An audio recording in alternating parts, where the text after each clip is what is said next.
Graça e paz do Senhor Jesus, nós estamos aqui hoje gravando Mateus capítulo 8. Eu quero me ater bastante nesse capítulo e nos próximos que virão, porque aqui se iniciam os milagres de Jesus. E os milagres de Jesus são muito importantes, porque todos eles não são simplesmente para curar um aleijado, um paralítico, um cego, não. Todos os milagres de Jesus têm um propósito. Todos os milagres de Jesus têm um ensinamento. Todos os milagres de Jesus têm alguma coisa para acrescentar na nossa vida, alguma coisa muito importante. E eu quero que você se atenha a esses detalhes que eu vou mostrar para vocês. Por quê? Porque o Senhor vai falar com você através desses milagres que nós vamos narrar aqui. É uma coisa linda ver o Senhor falar, né? No capítulo anterior, nós vimos que o Senhor, ele tinha subido ao monte. E quando ele subiu ao monte, multidões subiram para ouvir os ensinamentos de Jesus.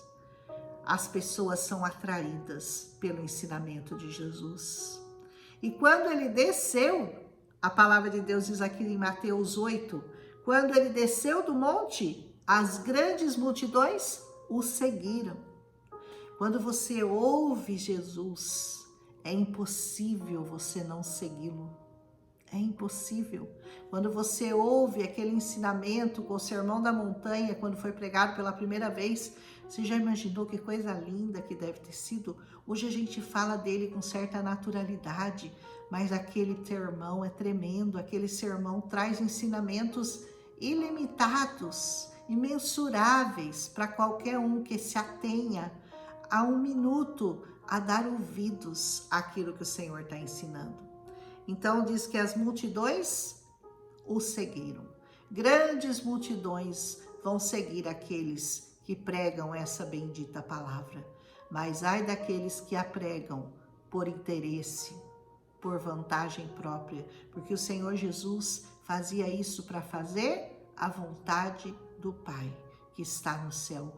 Nunca foi pensando nele, nunca foi pensando no bem-estar dele. O Senhor Jesus só tinha uma preocupação: pregar, fazer a obra do Pai, curar as pessoas, sarar as feridas das pessoas, para que o Pai fosse glorificado. A sua vida tem que ter esse sentido. Quando você se propõe a ensinar a palavra de Deus, não é para sua glória, não é para sua honra, é para que o Pai seja glorificado. Aleluia. E diz que um leproso aproximou-se dele e o adorou de joelhos e disse: Senhor, se quiseres, podes me purificar. E Jesus estendeu a mão, tocou nele e disse: eu quero.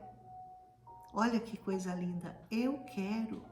Sabe qual é o desejo do coração de Jesus? Ele quer curar os leprosos. Ele quer curar todos aqueles que se achegam a Ele. O segredo é você se achegar até Jesus. As pessoas estão esperando Jesus vir até eles. Não, nós temos que nos achegar até eles. Nós sabemos que a lepra representa o nosso pecado. Todos nós nascemos leprosos espiritualmente e nós precisamos de cura. E essa cura é a palavra de Deus. E a palavra diz que imediatamente ele foi curado. Você quer ser curado da sua lepra? A sua lepra é o seu pecado que tão de perto te domina. Proste-se ao Senhor Jesus, adore-o e peça a Ele que te limpe, que te purifique, que te lave com essa palavra preciosa. E essa palavra imediatamente vai te curar, mas você tem que fazer a sua parte. Primeiro você tem que desejar, você tem que ir até Jesus e você tem que pedir a Ele. Não espere que Ele vá bater na sua porta, porque você não vai encontrar nenhum capítulo onde Jesus foi buscar alguém para curá-lo. Todos estavam atrás dele, por isso Ele os curou. O Senhor só vai curar aqueles que o buscarem verdadeiramente. E em seguida Jesus lhe disse: olha, não conte isso a ninguém. Vá, mostre-se ao sacerdote, apresente a oferta que Moisés ordenou, para que sirva de testemunho.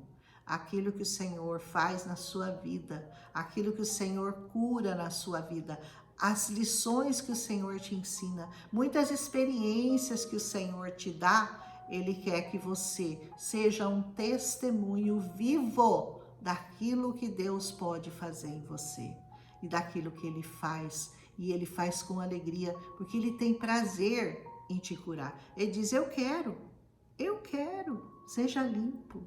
O Senhor quer te curar hoje e sempre. Amém. Entrando Jesus em Cafarnaum, dirigiu-se a ele um centurião, pedindo-lhe ajuda. Dessa vez, aqui nesse centurião, você vai encontrar um intercessor. Porque Deus pode chegar a você quando você mesmo pede ou quando alguém está intercedendo por você. Cafarnaum, eu estive em Cafarnaum, é um lugar assim, eu fui visitar a casa de Pedro, que fica em Cafarnaum, que acredita-se, né, que foi a casa de Pedro, mas dá para a gente ter uma ideia de como eram as casas naquele tempo. Fui visitar um templo também, onde diz, provavelmente Jesus foi orar naquele templo, porque Cafarnaum é muito pequena, não tem muitos lugares históricos aonde Jesus tenha passado. Então nós fomos visitar lá também. E o lugar é cheio de lembranças, é cheio de emoções, é uma coisa muito linda estar em Cafarnaum. E ele diz assim, Senhor, o meu servo está em casa, paralítico, em terrível sofrimento. E Jesus lhe diz, eu vou curá-lo, eu vou até lá, eu vou curar. E ele respondeu o centurião a Jesus, olha que homem, Senhor, eu não mereço receber-te debaixo do meu teto, mas diz apenas uma palavra e o meu servo será curado. Esse homem entendia de autoridade. Ele entendia que a autoridade está no nome de Jesus, que Jesus não precisava estar lá fisicamente para fazer a obra que ele precisava para curar o servo dele. Ele só precisava de uma palavra de autoridade, porque ele sabia que no reino espiritual aquele nome tinha poder, aquele nome tinha autoridade, e por isso ele diz, diga apenas uma palavra. Sabe por quê? Ele diz, porque eu também sou um homem de autoridade. Ele era uma autoridade. Os meus soldados, sob o meu comando, eu digo, vai, e ele vai. E eu digo ao outro, venha, e ele vem. Diga ao meu servo, faça isso, e ele faz. Esse homem entendia, porque ele era uma autoridade. Então ele sabia como é que funciona. A autoridade funciona com uma palavra. A autoridade funciona com uma ordem. Você diz, vai, a pessoa tem que ir. Volta, a pessoa tem que voltar. Rola, a pessoa tem que rolar. Ele entendia de autoridade. Faça isso e a pessoa vai fazer. E ele sabia que Jesus tinha essa autoridade espiritual. Por isso ele disse ao Senhor, não se incomode. Não precisa ir até a minha casa. Use apenas a sua autoridade e o meu servo será curado. E ao ouvir isso, Jesus admirou-se. Olha, você já conseguiu deixar o Senhor admirado com a sua fé? Você já admirou alguma vez o Senhor? Você já tomou alguma atitude que conseguiu deixar o Senhor admirado da sua fé, da sua atitude de fé? Esse homem conseguiu impressionar, conseguiu admirar, a admiração de Senhor Jesus para a vida dele. E ele diz assim, digo-lhes a verdade, nem em Israel eu encontrei alguém com tamanha fé. O Senhor tem encontrado alguém de muita fé na sua vida? Você tem usado a autoridade do nome de Jesus para curar pessoas, para sarar vidas, para trazer salvação para a vida das pessoas? Porque essa autoridade está no nome de Jesus e está na sua boca. Use-a como esse centurião fez.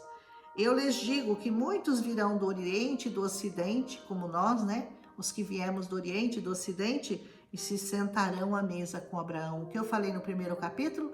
Que Jesus era antes de Abraão. Que a geração de Abraão é a geração que herdou a promessa da carne. Mas nós, que cremos no Senhor Jesus, nós recebemos a promessa do Espírito Santo de Deus sobre as nossas vidas. Porque Jesus era antes de Abraão. de Isaac e Jacó no reino dos céus. Nós vamos nos sentar nessa mesa com o Senhor, em nome de Jesus. Mas os súditos do reino, quem eram os súditos do reino? Os próprios judeus. Eles eram os verdadeiros súditos do reino, serão lançados para fora nas trevas, onde haverá choro e ranger de dentes. Se você está fora desse reino, você certamente vai para esse lugar aonde há choro e ranger de dentes. Não queira para você estar fora desse reino. Faça de tudo, lute, vai atrás de Jesus, pede para alguém interceder por você, corra atrás dele, para você não ficar fora do reino neste dia que o Senhor está falando. Então Jesus disse ao centurião: vá, como você creu, assim acontecerá. Olha que palavra que o Senhor tem para você hoje. Do jeito que você crê, assim acontecerá. Eu falo isso em nome de Jesus. Creia nessas promessas, creia nessa palavra, e aquilo que você fizer em nome de Jesus, certamente acontecerá. E estou falando isso para mim, viu? Em primeiro lugar. E na mesma hora que aconteceu, o servo dele foi curado. É na mesma hora. Se você usar a sua fé, é na mesma hora que as coisas acontecem. E daí Jesus entrou na casa de Pedro e viu a sogra deste que estava de cama, com febre.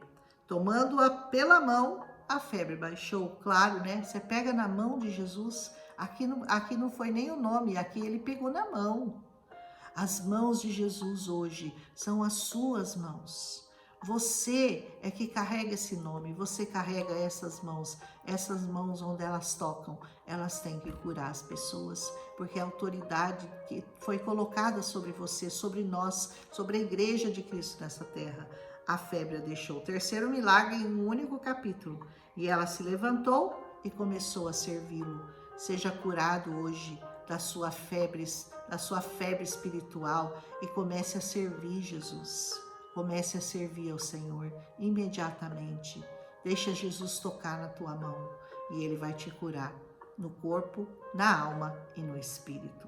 Ao anoitecer foram trazidos a Ele muitos endemoniados. Eu falei que aqui a Bíblia não registra todas as pessoas que Jesus curou, porque seria muito demorado. Haveria muitas vidas, muitas, como Jesus tem curado há 2000 anos. Todos aqueles que carregaram o nome de Jesus continuaram a obra do Senhor, continuaram curando, livrando, sarando, os endemoniados eram libertos. Nós carregamos este nome, portanto, este poder foi deixado para a igreja de Cristo, está em nós. Basta nós crermos e colocarmos em ação, porque não adianta só você crer, você tem que colocar em ação aquilo que Deus te deu. E ele expulsou os espíritos com uma palavra. O diabo não precisa de muita conversa não, viu? Quando você for expulsar um demônio, você diga simplesmente: saia em nome de Jesus. Porque é o nome de Jesus, ele é obrigado a obedecer. E se você, a autoridade do nome de Jesus estiver na sua boca, os endemoniados serão libertos pela tua palavra. Em nome de Jesus, você lança isso e o diabo é obrigado a sair. Mas é claro que existe uma dedicação, existe um tempo que você tem que gastar em oração e em jejum. Porque você não pode fazer a obra de Deus relaxadamente. Você não está brigando com formiguinha, você está brigando com gigantes. O gigante que Jesus já amassou, já espremeu debaixo do pé dele. E nesse nome você pode ir longe, você pode fazer tudo que o Senhor fez, porque Ele te deu autoridade para isso. Mas você precisa fazer a sua parte. Não é com festa, não é com lambança, não é sem ir na igreja, não é sem orar, não é sem jejuar, que o Senhor vai te dar essa autoridade. Aleluia! E ele expulsou com uma palavra e curou todos os doentes. Quantos doentes? Todos que se chegavam até Jesus eram curados. Se você se chegar até Jesus, você será curado. E assim se cumpriu o que fora dito pelo profeta Isaías. Ele tomou sobre si as nossas enfermidades e sobre si ele levou as nossas doenças. A promessa de Isaías se cumpriu em Jesus Cristo. Ele levou sobre si as nossas enfermidades. Ele curou todas as nossas doenças. O castigo que nos traz a paz estava sobre ele. Pelas pisaduras deles, você, nós fomos sarados. Aleluia! Eu vou parar por aqui pelo tempo que eu já gastei, mas eu ainda estou no versículo 13. Amanhã a gente continua em nome de Jesus, porque tem tanta coisa bonita aqui que não seria o ideal nós simplesmente comentarmos os milagres. Tem muita revelação atrás de cada milagre e eu creio que você vai ter a sua. O Senhor vai falar com você e vai te dar uma revelação muito especial para cada milagre que Ele for fazer na sua vida. Amém? Um abraço e até amanhã.